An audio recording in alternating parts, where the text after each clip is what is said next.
If you've been watching my channel for a while, you know that I've been participating in the Sugaridoo Quilt-along for the past year. And in this episode, I meet with Irene of Sugaridoo to talk about quilting in the Netherlands. My mother and I were supposed to have traveled to Nijmegen back in May for the 75th anniversary of the liberation of Holland, and we were supposed to do this interview in person, but unfortunately COVID had other plans. The Sugaridoo channel is so bright and cheerful, you cannot watch it without your day being better. So here's my interview with Irene of Sugaridoo. Welcome to my channel. Thank you. We have been trying to get this together for, I think we first started talking last February, wasn't it? Yes, it was a long time ago. And so many things have happened. It's just crazy how many things have happened. I'm going to get one thing right out of the way. First of all, how do you pronounce your name? Because so many people ask that question. It's spelled Irene, but you say it differently. Yeah, well, in English, I would just say Irene, because that's how you pronounce it in English, and I'm perfectly fine with it. But in Dutch, it's Irene. So we pronounce the, like the I, E, we pronounce it different than you would in English. So I would say Irene. That's the Dutch way of pronouncing it. But then when I say that in my videos, a lot of people spell my name different in the comments. So just say Irene. That's perfectly okay. Now here it's official. This is how you say it. Yes, Irene. Irene. Yeah. So you have just undergone a huge change in the middle of COVID. You have moved from a studio in a urban center, and now you are in the countryside. Yes, we are. Yeah, it was super weird to be moving in COVID because you won't have a farewell party or a dinner with friends saying goodbye. And then now we're in a whole new surrounding, and you also don't invite all the friends to come and check out our new home. So that's quite strange. You just silently move away. But it has been such a great decision. We moved to a bigger place in the north of Holland with a lovely big garden where we will be building a new studio for me in the garden. So at the moment I'm in the biggest bedroom where I built my temporary studio. But yeah, big changes because now I can work from home, which is awesome, really. Now we are coming to the end of a quilt-along. Did you realize the quilt-along would be this big when you started? Did you expect this type of participation? How many people are participating in the quilt-along now? More than 6,000 people signed up. So of course, there's always a big group of people who sign up and follow along, but don't really start sewing. So I don't have the exact numbers of people that are really up with all the rows and making everything.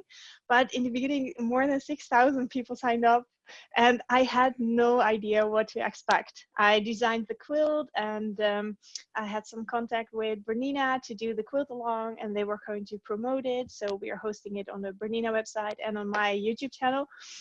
And I said before it all started, I said, it would be nice to have 50 people sewing along. Well, I must admit, I've really enjoyed it. I've really enjoyed it. There's a couple of things where I went, I don't really want to do that. And then I realized, nope, that's why I joined the quilt along. Paper piecing is not so much your thing, is it? Well, I don't mind it. I don't mind it. And truly, your quilt along has given me the exact amount that I like to do. It's fun and it's interesting. Like, you've got some interesting designs. The reverse applique has been something that I've never done before, but I've enjoyed. Oh, yeah. I've enjoyed. Oh, great. I did the leopard spots for the last one. Oh, cool. Yeah. So how many quilts did you actually make for the quilt along? So you had to do your original sample. So in total, how many will you have at the end? I will have 2 at the end. So I'm making one in the rainbow colors and one in blue. And those will be quilted in different ways at the end as well. And so a lot of test rows. So I've made a lot of test rows in between to test out the patterns. But I'm not sure if they will make it into a real quilt. Well, I'm not sure a lot of people realize how much back work goes into a YouTube video. Like how many samples are made in making your 25-second clip or your 30-second clip that goes into a video. There's so much work that goes behind the scenes in the true. the testers and the fabric. Yeah. Yeah, true.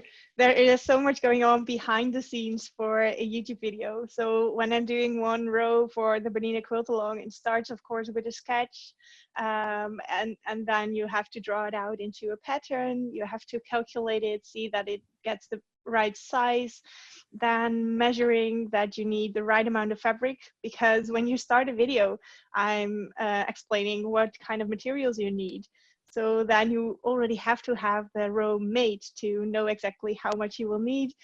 So it's kind of a puzzle to have it all correct and film it in the correct order as well. So let's just go back a bit. Are you a lifelong quilter, or did you recently come to quilting? Well, not lifelong. I've been a lifelong crafter. So my mom and grandma taught me everything there is to know about crafting. I guess it started with embroidery and cross stitching and crochet, and I did some sewing, but not really quilting. My mom was always into quilting since I was little, but I didn't really like the fabrics back then, and so it didn't really seem appealing to me to start quilting. But then when I was still studying a few years ago, well, quite some years ago, I guess somewhere 2007 or 8, somewhere like there. Then I got a sewing machine from my parents' neighbor. He had one left, and I got it as a gift. So it was a very old sewing machine, but it was working very well. So then I thought, now I have a sewing machine. What should I be doing with it?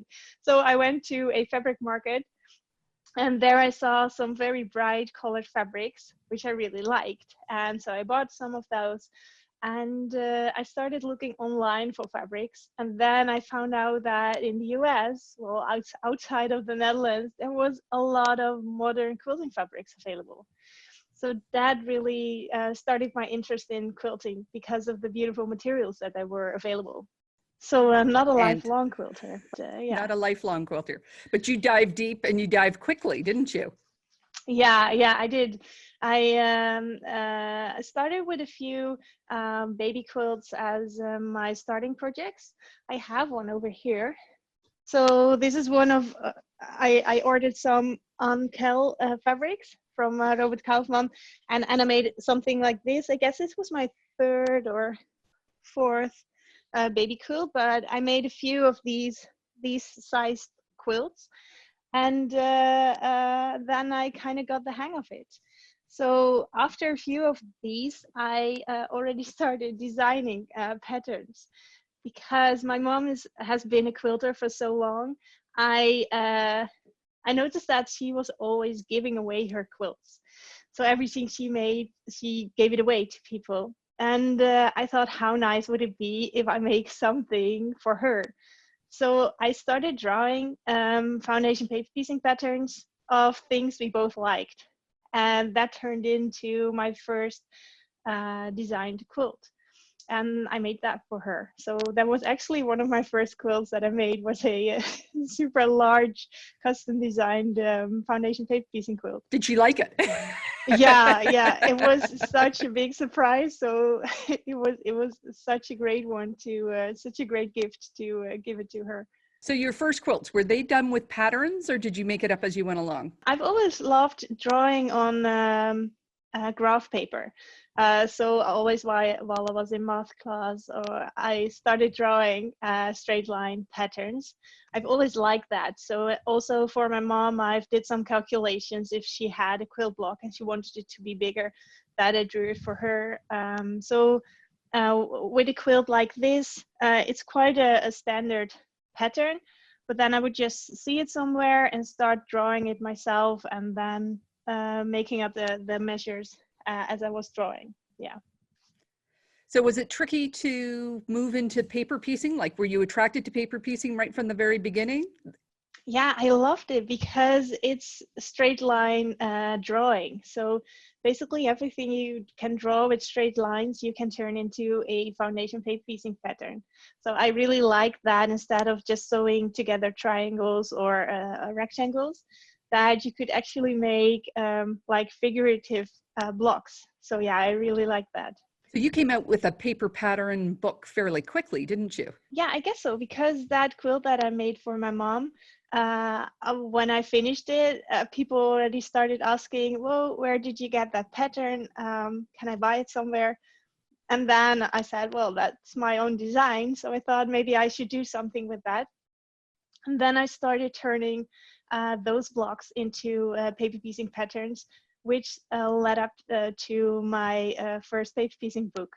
And I didn't use all the patterns from my mom's quilt, because there was also, I paper pieced her house, and so there were also some personal things. So I skipped some blocks and I added some new ones, and that turned into my first book. So when did you make the jump from being your day job into doing quilting full time? That now must be 4 years ago, I guess. So I was working as a mechanical engineer in the offshore industry. I studied mechanical engineering and I love it. I still love that. I love everything technical. So it was not that I wasn't happy at my job, but it was just that I did all this quilting in the evenings and in the weekends, and it got bigger and bigger. So I was spending more and more time on it. And the main reason that I decided to quit my job was because very spontaneously I signed up for a craft fair in the Netherlands. It's a craft fair the one that my mom and I used to visit. And then I figured, now I'm quilting, now I'm designing quilt patterns. Maybe I can just rent a booth there and set up something for my patterns. So then I signed up in November. Well, the craft fair was in February. And then I needed to start with designing packaging and designing, printing my patterns. So it was a crazy few months before the craft fair. Yeah, but it was a crazy idea, but it was awesome, because I had a super tiny booth. So I rented the smallest one that I could get. And it was just in between some other ones. So it was a really tiny space. But the reactions of people that were walking by was just so great, because then I felt what my designs did with other quilters. Because online you get replies like, oh yes, I like it, or people buy an online pattern. I had already an Etsy shop by then. But when you see a real life expression of someone seeing your designs, and that's positive, and it's something that they makes them happy, that was such an amazing feeling. So that really pushed me over the edge to see if I could start working less. But in my job, that was not possible. So then my husband and I decided, well, let's just try it for a year and see where it goes. So you had this beautiful studio. Mm-hmm. Did you live in The Hague? Yeah. We lived in Rijswijk. That's a very small village. Well, a smaller village close to The Hague. You had this beautiful studio. I must admit that I had studio envy. Mm-hmm. I very much wish I had your studio. It was so beautiful and colorful. You have so many vlogs where we saw you go into these quilt shows, setting them up, all the work that's involved. In the Netherlands, is that how people buy most of their crafting stuff, going to these craft fairs? Or are there lots of quilt stores and online stores that people buy from? Or do they primarily go to these quilt fairs? Good question, actually. Well, there are a few a year. So there are a few, especially for quilting. And then there are two others I attended that are more generally for crafts, so also for knitting and crochet. But I'm not sure if people buy mainly there. Of course, when they go there, everybody comes to buy stuff. So they come with suitcases and big bags, and they leave with more bags. But yeah, so when people go to those craft fairs, yeah, I guess they go there for shopping mainly. But yeah, you do have quilt shops in the Netherlands and craft stores. And I guess also online fabric buying is quite normal here. It feels for me and the people that are responding to my channel that quilting is growing like gangbusters in the Netherlands. Would you say that's true? Like, is it just picking up steam? I guess so. I guess at least what I was feeling is that on those craft fairs, I met a lot of young people who said, "Oh, well, with this style of fabrics, with this style of design, I would love to try it out." So yeah, there are new quilters coming along, and I guess mostly the modern side of quilting is growing. Yeah, I guess so. But it's not that all of my friends are quilting. It's not. It's so much smaller than in the US and in Canada and outside of the Netherlands, I believe. I think even in Canada, like when you rank all the crafts, I Mm-hmm. think quilting is still not in the top 10. I would think It's that not. crochet and knitting are still, and clothes making are still Yeah. so much higher than quilting. But what Yeah. quilting offers people here is community. Yeah, I guess that's in the Netherlands as well. When you are a quilter, you're mostly a quilter because you know people who quilt and they infected you, and you start because they teach you how to quilt. I guess that's mostly what happens. And we have a Dutch Modern Quilt Guild, and that's indeed such a great community to see other quilters who also like the modern style of quilting. Yesterday evening we had a online quilt bee, and it's so much fun to just be quilting with other quilters. So yeah, I guess that's different than other crafts. Crochet is super big in the Netherlands. I guess that's I think when I should guess, that's the biggest craft in the Netherlands. But I have the feeling that that is a little bit more on yourself. So there are, of course, crocheters meeting up, and I also organize crochet parties, so crochet high teas. But with the quilting, yeah, I guess it's not something that you just start on your own without any other quilters around.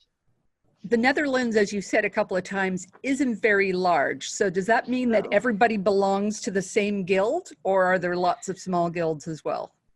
Yeah, so we have one very big guild that is more traditional and art focused. So they now also have a branch of modern quilters, but so that is a pretty big one in the Netherlands, the biggest and the oldest. And I guess there's a second one, which is ours, the Dutch Modern Quilt Guild. And I'm not really aware of more than those. So yeah. But that must be interesting to have people from outside of your town coming in. Well, now they're on Mm-hmm. Zoom meetings, so it's so much, you Yeah. don't have the transport issues, but Yeah. uh, So what we did with the Modern Quilt Guild is that we had we split it up in local bees. So when I was living close to The Hague, we had the Hague bee. So people from around that city were joining that bee. So it's still a new community. So, or is it called community? Well, guild, of course. It's still a new guild. So we're still building up. So new guilds, new bees are forming, but the idea was that it's a guild for the whole of the Netherlands, and then when we would grow very large, then we start regional quilt bees. what is next for you? Are you going to do another quilt along? Well, a few things actually. So I've been playing with this idea for a new book for quite a while. So I'm planning to launch a new paper piecing book in the beginning of 2021. And that is themed around happy. So we're starting 2021 as a good year, as a happy, positive one. Playing with this idea to have a quilt along with it, not a mystery quilt along with new techniques, but just making the quilt or a project from the book. And then every 2 weeks or so, I'm going to make a blog in my video or talk about a blog, just why I designed it, just sharing some happy thoughts. Because I feel that people really needed in these times, and myself as well. So it's so nice to focus on happy things. So that's my idea for 2021, to just have a easy, happy quilt along for then. And the other project that is going on at the moment is my very first e-course. So I'm doing an e-course about foundation paper piecing. Ever when I started designing patterns for Sugaridoo, I was thinking about teaching people to do foundation paper piecing. And now with an e-course, that is a great way to do that. So we just had a group starting at the end of September. It's a 4-week course. So yeah, it's awesome to be doing this with a group. We're working on 2 different projects. So 2 different blocks that we will be making. And at the end of the course, you will be left with 2 little mug rugs. So you won't be left with just single blocks, but we will turn them into cute finished projects. And this is something that will be running a few times a year. So the group, when you once enter, you can always redo the course.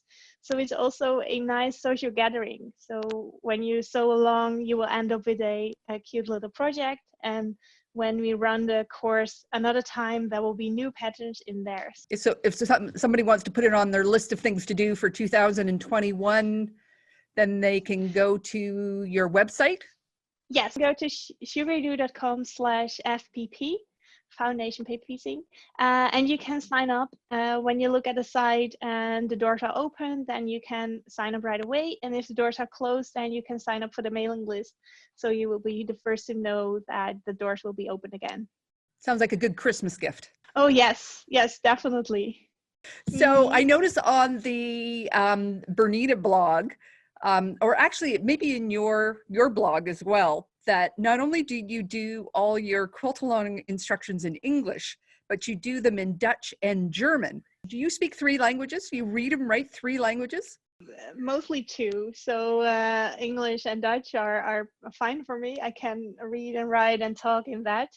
And German, I can speak a little German, and I can understand it when somebody writes in German. So the German posts are not written by me. Yeah, they are written by me, but they are translated by someone from Bernina, Germany. With the 3 different terms, is there one term for all languages in quilting? Like, do you find that there's just one term, or do you have to translate? When I look at the German posts, I see that they really have their own words for quilting stuff. But in Dutch, I'm often searching for the Dutch word for something. So I can remember that I wanted to translate the word sashing to Dutch, and I really had to ask a friend, what is sashing called in Dutch? So yeah, because we're so familiar with the English terms for in quilting, a lot of quilting patterns that we use over here are English, and yeah, it's just so convenient to just use the English terms. Well, Yeah, something that throws me, because we're in Canada and we use the metric system, but quilting seems to be very much imperial, like it's in 1/4 inches and 1/2 inches and yards, where we buy fabric in meters and by the centimeter. It's funny to hear that you do that too. So in the Netherlands, we also use centimeters and meters, and it's in the beginning, I only did quilting in centimeters because it's so confusing to start with inches. But like I said, a lot of patterns that we use here are from the US, so in inches. And also rulers and stuff, we have everything here in inch. And I guess once you have the tools, so once you have quilting rulers that are in inch, then it's already much easier to go with it. But in the beginning, I often calculated from inch patterns to centimeter patterns, which is not a good idea to do, but yeah, it's yeah. So I guess when you have an inch pattern, just get an inch ruler and then it's fine. But yeah, translating between them, converting, that's can be quite I can't difficult. tell you how many times I've grabbed a measuring tape and went, oh, it's just in centimeters. You know, you need those inches. Yeah, it's funny that we have the same in that. So what is your favorite part of quilting? Like the process of making the quilt? I guess drawing, so designing something. I really like that. Just sitting with my notebook and a ruler and a pencil and then start designing it. I really like that. And then the sewing. I think it's really meditative. I often put on my headphones and an audiobook, and then the sewing I really like. Yeah, but putting things together. So when you have different sections of a foundation paper piecing block and have to put them together, that's not my favorite part. So when you have blocks and they should match up with matching seams, no, not so much my cup of tea. Hand sewing the binding, I really like for some reason. It's an endless process of stitching. I like to sew my binding to the front of the quilt by machine and then hand stitch it to the back. And I think that's quite satisfying because you know that that's the final step. And yeah, that's great to do. And the quilting of the quilt, it kind of depends. Sometimes I'm really looking forward to it and love doing straight line quilting. Also the meditative aspect of that, I love to do that. But when you have a bigger quilt and it just needs to be done, then not so much. So I guess the design of the quilt and straight line quilting, hand sewing the binding. Those are my favorite things, I guess. Able to experiment with your Bernina? I know you got a nice brand new Bernina last year. Have you played around with it much? Yeah, I have, but I haven't played around with the quilting as much as I would like. So I did some projects with BSR, the Bernina Stitch Regulator, so that you can do free motion quilting with regulated stitches.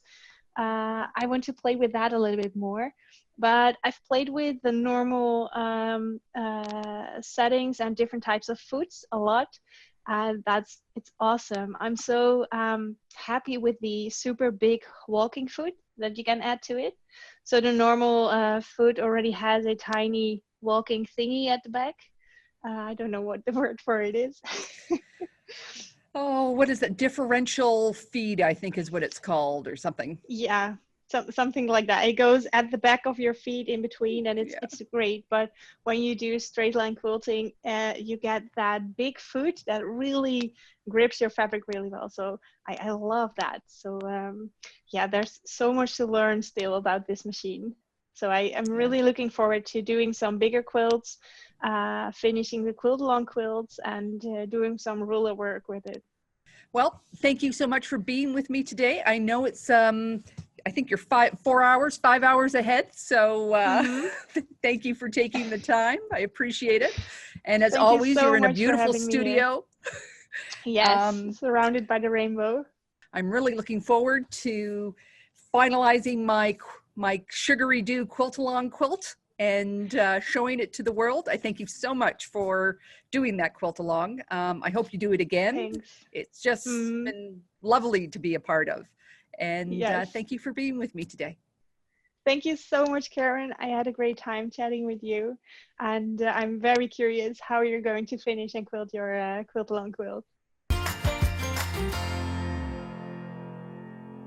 Isn't it amazing that though an ocean separates us, quilters all over the world have similar likes and desires? I will have all the Sugaridoo contacts in the notes below. If you want to download her free quilt-along patterns or you want to sign up for her paper piecing course, I'll have those links there too. Thank you for watching today. I have interviewed other fabulous quilters on Karen's Quilt Circle. And if you haven't seen them yet, I'm going to leave a link to the playlist below. Coming up next on the Quilt Circle will be Chris English from A Full English. Other recent videos that I've done are 7 ways to use up your crumbs and 6 ways to keep your quilt sandwich together. So if you like this video, please give it a thumbs up. Don't forget to subscribe and hit that bell beside the subscribe button so that YouTube will notify you when I make new videos. You can also find me on Facebook, Instagram, and Pinterest at Just Get It Done Quilts, and of course on my website where you can sign up for my newsletter at justgetitdonequilts.com. So take care, and I'll see you next time.